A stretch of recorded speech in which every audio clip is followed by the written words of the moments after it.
Welcome to the Sound of Movement podcast. Today we're continuing a great week of discussing injuries and how you can prevent them. Today's topic is all about microloading. Yesterday we talked about macro loading and how load affects your injuries. Today we're going to be talking microloading. Stick around.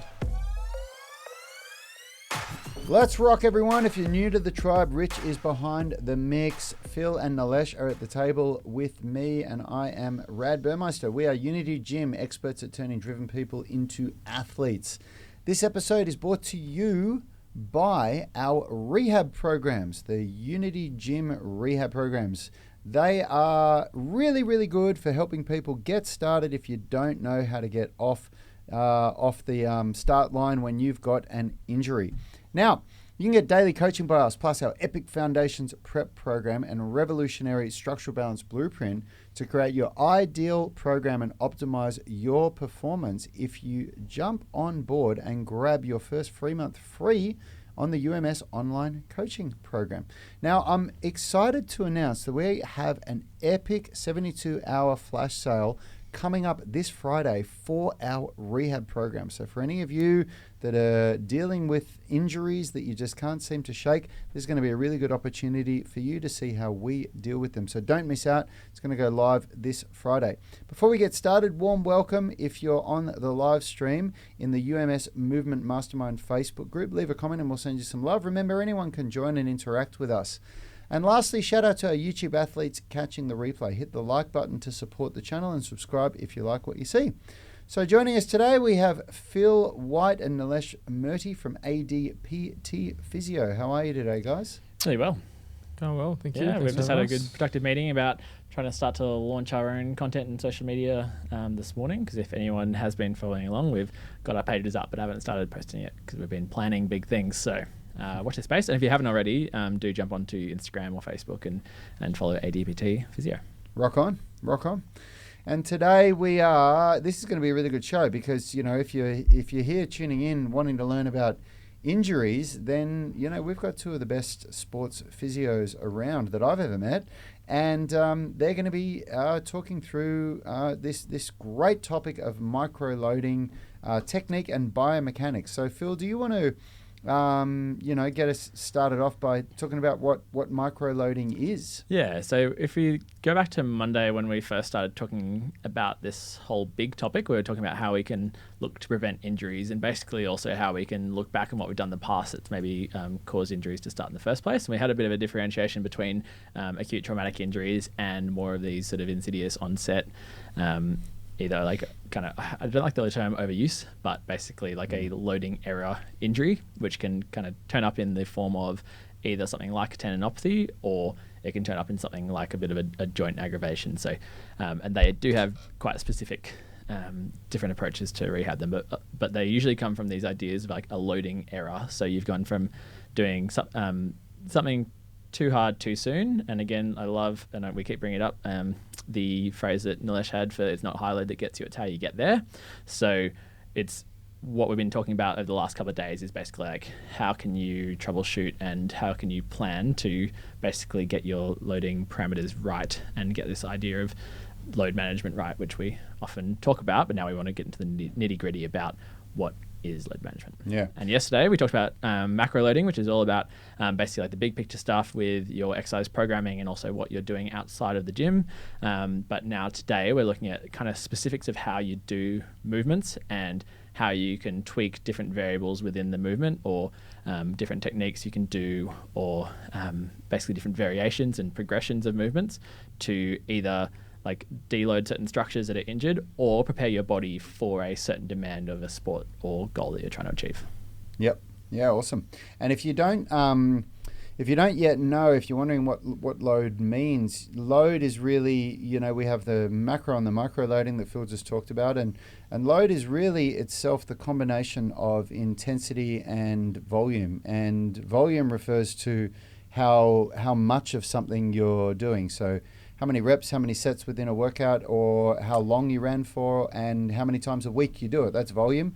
Intensity refers to how heavy or how hard you're going. So, you know, a low intensity run would generally refer to running at a slower pace on a surface that's quite forgiving, whereas a high intensity run would be like sprinting or going on a surface that's not very forgiving. Whereas when you talk about with weightlifting or resistance training, increasing the intensity means putting more weight on, or going to a harder progression of calisthenics movement. So in a nutshell, that's what load is. If you've and just really another heard of little that before. specific sort of in the as well is thinking about stretching loading, because we're talking to a lot of people here on the podcast who love their mobility work and love their high intensity stretching. So that's definitely a load that doesn't maybe fit into that sort of intensity framework so well. And the other thing that is often overlooked is compressive loading and how that can also affect certain structures. So particularly with tendinopathies, that can be something that people get quite wrong, is that they don't take into account the effect that compression of the tendon or with bursa injuries as well, that can be a load that you need to manage as well. So 100%. Don't forget your lower backs, your knees, and the most forgotten, Achilles. Yes, exactly. Yeah. So compression, and part of that is going to be high speed compression, so impact, which is often something that freaks people out when they are injured, is about getting into impact. And what we really need to think is you need to gradually build that up, just like everything. But another is like slow load compression, where you get issues like massaging tendinopathies, and that can actually be quite an aggravating thing for them, or doing calf raise exercises in a Achilles that has like a distal Achilles tendinopathy can actually be counterproductive. So that's just a big sort of overview of the things we're looking at here, and let's get into it. For sure. So look, talk us through micro loading, Phil. Talk us through it. Sure. So the basic idea with micro loading is thinking about how you're doing this particular exercises, because in the macro loading picture you can say like, hey, okay, on I'm doing 3 lower body days and 2 upper body days a week training wise. But for someone who has a shoulder injury, it's going to really, like, the exercise selection and how you're doing the exercises on the upper body days are really going to impact it. So probably the most common thing I see exercise selection wise is that for people with pain lifting shoulders up overhead, looking at technique to go into a more neutral grip dumbbell work, elbows tucked in. That's so basically the exercise selection for like a neutral grip pull up and a dumbbell overhead press is going to be less aggravating generally than something where you're either like a pronated grip pull up or a wider dumbbell press. So that's looking at exercise selection and how just changing those little things can mean that you can still participate in the program day, but just choose a different selection. And then looking at the technique side of things, there's also different things about how you do those exercises. So thinking about keeping the chest tall, shoulders back and down in your back pockets, like we always talk about, that active hang position that I've talked about quite a lot, steadying the rest of the body, controlling the contraction speed so that you're really intentional about where you're finishing the rep and you're not just blasting through and losing tension, bracing with your breathing so that you have set up a really strong base to produce force. Those are technique variables that can then make a movement either that was previously uncomfortable quite comfortable. Yeah. I think I'm going to use you as an example, because as soon as you said shoulder, I had a light bulb moment. You're the perfect example, because we planned your week this week. Obviously going back on yesterday or the earlier week's chat, the macro, we worked on that, which was your key lifts being Monday, Wednesday, Friday. Mm-hmm. Then now going into today's chat with Phil, your micros. We've put your shoulder blast in and you've tweaked your reps, you've tweaked your load, we've tweaked your technique to on your Tuesday and Thursdays to obviously squeeze the heat. So you squeeze that in so you're getting exposure that way. And it all comes down to planning. So as you can see for you, you've got your big days, Monday, Wednesday, Friday being your high days, your compound lifts, and then your Tuesday and Thursday being your micro focus days where you're doing your accessory lifts or where you're challenging stability, unilateral loading, and different ranges. So I think that's a good grasp for me to understand what Phil just said. Dividing it up. And why is it? I want you guys to explain this rather than for me to have a crack at it.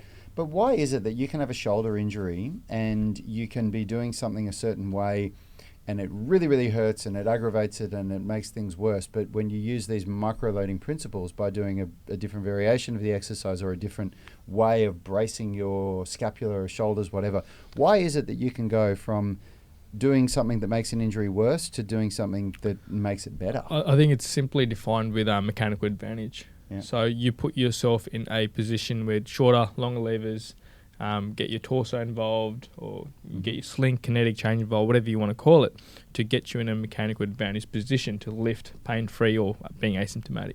Yeah. So best way to put it without taking all the medical words out of it is getting to a position where you're not vulnerable and all your muscles are going to initiate and pass on that energy all the way through. Normally, if you put yourself in a, say outer range or full range, you have pain. Pain equals, let's stop doing this, which means I'm not going to complete the move, am I? So, and so it kind of comes down to that idea of in the past, if you listen to me talk about injuries before, I often like to kind of lump things into active and passive structures. So if it's a passive structure injury, so that's going to be like a cartilage, bone, ligament, joint capsule, all those things that can't contract no matter how hard you try. Those structures, especially in the shoulder, are going to be, it's such a dynamic joint that if you don't have muscular control, then that's where you're going to get aggravation. So a bursa is a classic one as well, with any sort, like when you're getting pain with that overhead position we talked about. So basically, if your active structures can't control the ball in the middle of the socket with the joint, then you're likely to get some aggravation. And so what we commonly see is with people who are getting into the weights the first time and they're really loosey-goosey with their movements, and they haven't kind of figured out all that technique and bracing, is that basically it means that because they haven't set up that technique and they haven't set up all the tension, that's where the mechanical disadvantages come into it. Because if your shoulder blades aren't set in an optimal position, then that means that you're not going to get as good force development from your rotator cuff muscles, which are keeping the ball in the middle of the socket. And if the ball in the middle of the socket can't control the movement so well, then that's going to impact the passive structures and cause injury. So it's kind of, and then if we're thinking about an active structure injury, then basically with muscles, they're always strongest in their mid-range, and then outer and inner range. So when they're most stretched or most compressed, they're not going to be as strong. So setting up techniques that can optimize those positions is going to be really important. So with Vinny, he's actually talking about he's got a forearm injury and how it's he's asking if it's as simple as backing it off if it hurts. And I've been managing to modify how I hold the weights to make it through daily workouts. And a good example of this, it's really common for people with, golfer's elbow, medial elbow, forearm tendinopathies, is that doing supinated grip is going to be really aggravating. But then when you go into a neutral grip, then what you're doing there is you're bringing in a whole nother elbow flexor to help out the biceps and the muscles that cross your elbow joint and the forearm. And that's going to functionally deload the tendinopathy by bringing in another muscle just from a simple hand grip change. So that's a perfect example of this idea of changing your micro loading. So you're still programmed as a getting your vertical pull in for the day, but just that exercise selection and that combined with how you're setting your shoulder blades is going to make it much easier to make the predominant prime mover of that movement going to be shoulder extension and abduction instead of really putting the load into your elbow flexion. And that makes a lot of sense to me, because I didn't really think of that, but before learning about this stuff with you guys, but if you try and do a pull-up and you're not really engaging with your scapular depressors, you're not using the whole shoulder system the way that it's meant to be used, then it's the elbow joint that has to be doing that work, right? Yeah, so and you so commonly see that with the people who have their elbow, like their rounded, their shoulders up by their ears, and they're rounding their shoulders. Is basically they haven't got bicep that pump. Yeah, great for the biceps. And again, what's really nice about just this technique change or exercise selection change of going from supinated to pronated is that you're still getting a good amount of load through the elbow flexors, which for a tendinopathy is exactly what we want. Is we want a good stimulus to elicit response. It's still a satisfying movement that you're going to start to feel like you've done a good workout. You also get a bit of a brachioradialis hypertrophy, which looks nice on your forearms.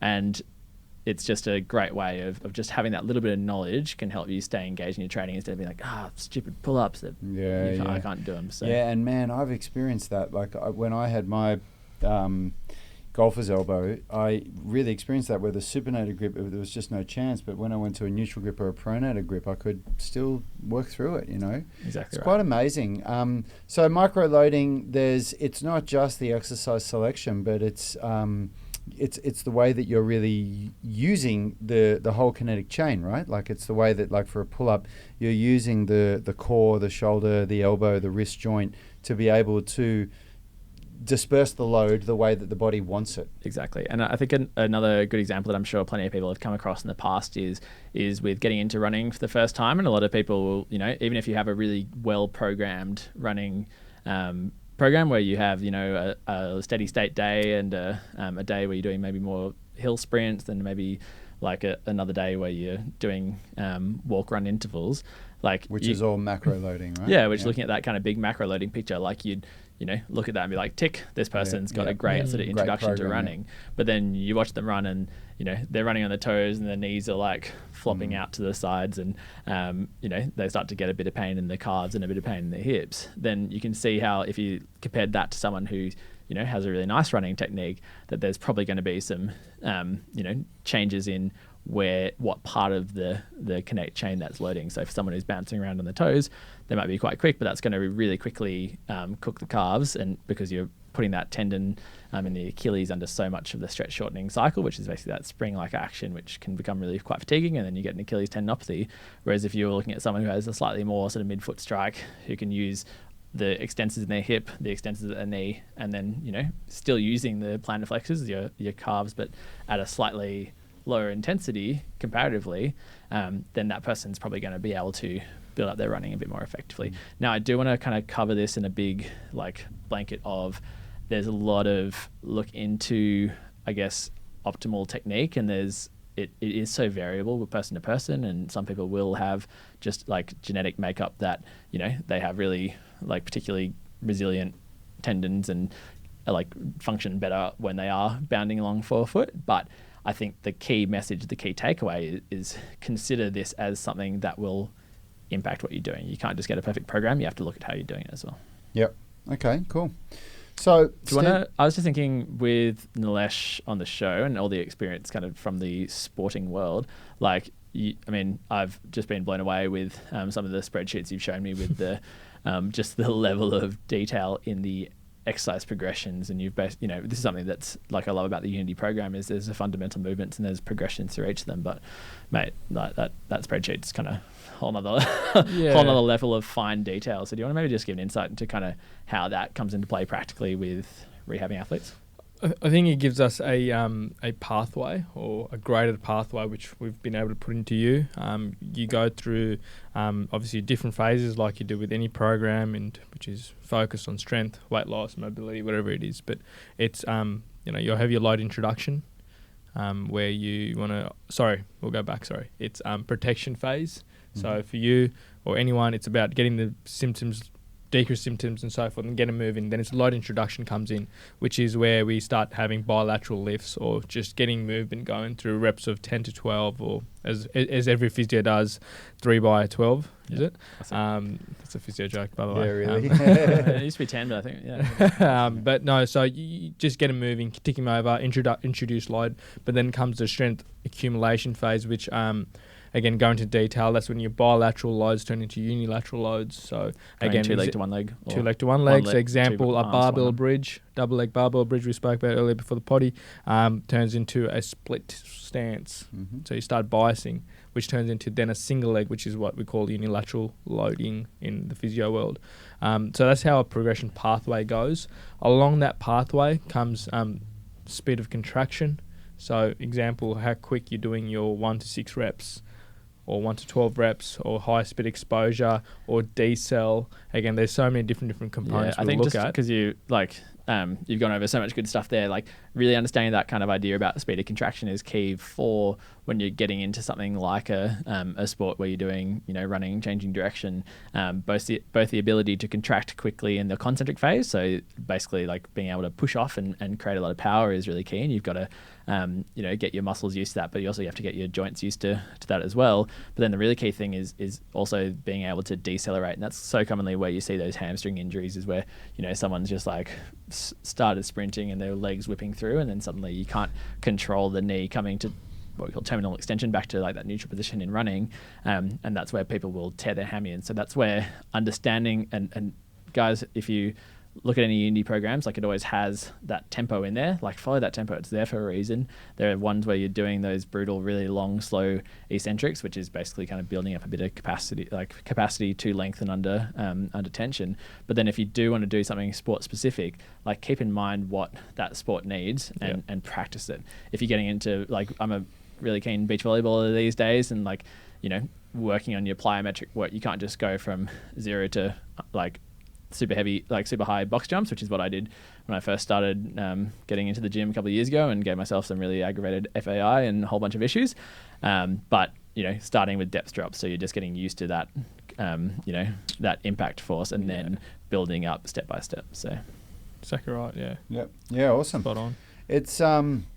It's something that even as a personal trainer, when I hear you guys talk about this stuff, it makes me go, wow, you know, there's a lot to this. So yeah, and I don't want you guys to all think like, oh, I need to be like, you know, so involved with every single one of these things. I would say, like, get your technique right and pay attention to the cues. But like, what we're trying to talk about here is not that you need to totally micromanage absolutely everything, but like appreciate that there are all these variables that you can tweak, and if you do have very specific goals, that you like, this is how you want to be thinking about preparing yourself for a particular sport, especially if you're like, I always kind of talk about like the buffer size for injury, especially when you get a bit older, when you haven't been doing as much like movement variability, like when you're a kid and you're playing a whole bunch of different sports and you're running around at lunchtime and, you know, maybe jumping the monkey bars and you're doing all sorts of stuff. You have lots of movement variability in your day, so you're going to be fairly like ready for most things, and that's why generally kids get away with just, you know, picking up a new thing and just running with it and not getting injured. But when you're older and you spend most of your day at your computer, and then you get home and you're doing all your basic chores, and you might fit in like 3 runs a week, that movement variability is out the window. You've been doing like the same movement patterns for so long, and so if you then want to get into a sport or something totally new, you just have to really respect that your buffer for injury is going to be a whole lot smaller, because you haven't had that variability, you haven't had that exposure to all these different styles of contraction and loading. So this is the pathway, is building up a good foundation, and that's why with the foundation phase in the gym here, and also like the general prep stuff that most gyms do, it's all about building up a foundation and then like spending a bunch of time on just the regular progressions to build up a really like solid base level. And then this is where if you have specific goals and you want to get nitty gritty, like this is where you take it. Yeah, awesome. Just like with us, like, you know, going back in the giant stuff, light introduction phase, that's where our boys build, and that's when they kind of start specialising into, like, just like Phil said. So yeah, perfect. Awesome. So we got one question from Stephen Pellegrino here before we finish the show today. Stephen said, what do you all think about all the popular fascia stuff these days, i.e. anatomy trains, etc.? So if for those who don't know, anatomy trains is basically like there's Thomas Myers. Thomas Myers, my first book and favourite book in the physio world. Is that controversial? Very controversial, but yeah. Yeah. Like so yeah. So his kind of idea is, I mean, maybe you want to go into it because I haven't probably done a bigger deep dive on it, but it's the idea that fascia, which is basically a connective tissue that surrounds all the structures in your body, play a much larger role in like both the strength and stability systems in the body. Yeah, I think it dives back to what I was saying, mechanical advantage, everything's got a link to it, mate. So I think you've, like, that book basically shows, and I'll use an example, your pec minor, so your pec major to pec minor, into your rectus, into your adductor, into your quad, into your calf, into your toe. That's the link there. So every time you are lifting, I think that book kind of helps, physios understand anatomy, but everyday people understand that everything's got a role to play, and everything has an influence in somewhat. So example, your shoulder press, it all starts at the toe, and again, a very, very controversial topic. All starts at the toe, and it's all the way up to your torso, your core, your trunk, into your upper body, into producing a force, which is your shoulder press. So yeah, I like the book. Again, don't dial too much into it, because like I said, it's a controversial topic. Yeah, I think it like, you just got to place it in the kind of bigger picture, and fascia is a massive part of the human body. Like you've got it all through your body, and it's obviously going to play a role in all of in how the body functions. And I think the way that we kind of talk about basically the techniques that create the stability, like that's going to be using partly muscle tension, but if you have muscle tension, you are therefore going to have like fascial tension as well. So I think people can kind of go way down the rabbit hole with this sort of stuff, and and then look at just like, I don't know, can kind of be so focused on it that then they miss all the like bigger macro loading and micro loading stuff. And that's where I just get a bit funny with these things, is like people just want that kind of... they think that, oh, wow, there's something the fancy to this, stuff. I'm going to go all in on that. And, so, and it's exactly how I kind of, like structure my treatment sessions. Is it's like there's a treatment hierarchy, and basically like, are you getting like the big picture stuff right? Because if not, like that's where we're going to start. And if you want to get into a really specific, like you've got a thing that's really unique to you, like we'll look at that. But if you're not getting all the big stuff, then that's just going to be a distraction from getting the biggest benefit. So. Yeah, nice. I like it. I have had the fascia on my liver massaged by Leroy to help fix my wrist once or twice. So there's something to it. Like I said, very controversial, but has its importance. Yeah, awesome. Yeah, just don't lose sight of the bigger picture with this stuff. Stephen has also asked a practical question about how should we go about tracking total volume per day. And so, I mean, do you want to maybe talk about how you guys do? Like, I guess the Giants is a good example of the like, in elite sports, the kind of level of detail they have is, obviously you're doing the simple stuff like Brad would be doing with everyone on the UMS, which is just like keeping track of what weights you're doing and your program. We keep it very simple. But there's that, but then like you guys also have like the GPS, looking at like how many minutes of running you've done at certain paces and all of that sort of stuff, where it gets into that sort of finer detail. But in terms of like just exercise programming, like you don't have to do anything too wildly different if you have a spreadsheet with what you've done. Exactly right. Yeah, weights. We dial in terms of weight, what they lift, how much they lift, compare week to week, where's the progression, where's the drop off. So it's simple stuff. Awesome. If you aren't already doing that, then that's a great place to start. If you are already doing that, then you're in the right place, and put your energy elsewhere. And Vinny Brown, well done on that back bridge, mate. I've just seen it there. He's talking about how 6 months ago he could barely even do it with his feet elevated, which is an easier progression, a micro-loading way to change the back bridge. And he's got a video of him doing a solid effort at a nice feet and Vinny does have a comment here, which I think is quite spot on and something that we've talked about a bit before, which is, he says, it seems like by the time you've figured out you've put too much load on stretching, it's too late, which is something that we've... I would agree with that. Sorry, I'm a bit tired. My experience with stretching and with load is that I didn't know that I'd done too much until it was too late. Fortunately, almost every single injury that I've ever had with stretching has been a muscle tear, and they heal pretty quickly. And you've got to learn from it. People always say to me, how do I know when I've gone too far with stretching? And in my experience, this is my personal opinion, and I've got a lot of experience with it. I don't think you know until you've done it, and then you've got to be... I always say to people who say, man, I've torn a muscle in my groin and I've done this, and I say, take 5 minutes, close your eyes, and reflect back on what that felt like in the workout, because if you don't learn from that, you're going to do it again, because that's what I did. I did the same thing over and over again, and I learnt the hard way, and I now know very well what it feels like to be on the verge of getting a muscle tear from stretching. It in the moment, it just feels like, oh, I can go a little bit harder with this. You're about to tear it. That's my experience. So, yeah. Anyway, guys, thanks so much for tuning in. We're going to be continuing this topic of conversation tomorrow. So everyone in the UMS online coaching group. I will be going on holidays the next 10 days with my family. Very excited. So no me, but you'll have plenty of good insight from someone who's dealt with a lot of injuries really successfully. Me. See you guys. Have a good day. Health is about performance, not just body image. You better be willing to accept what you're going to have to do to get there. We'll start focusing on movement goals, strength goals, flexibility goals. When you nail that skill, it's there forever.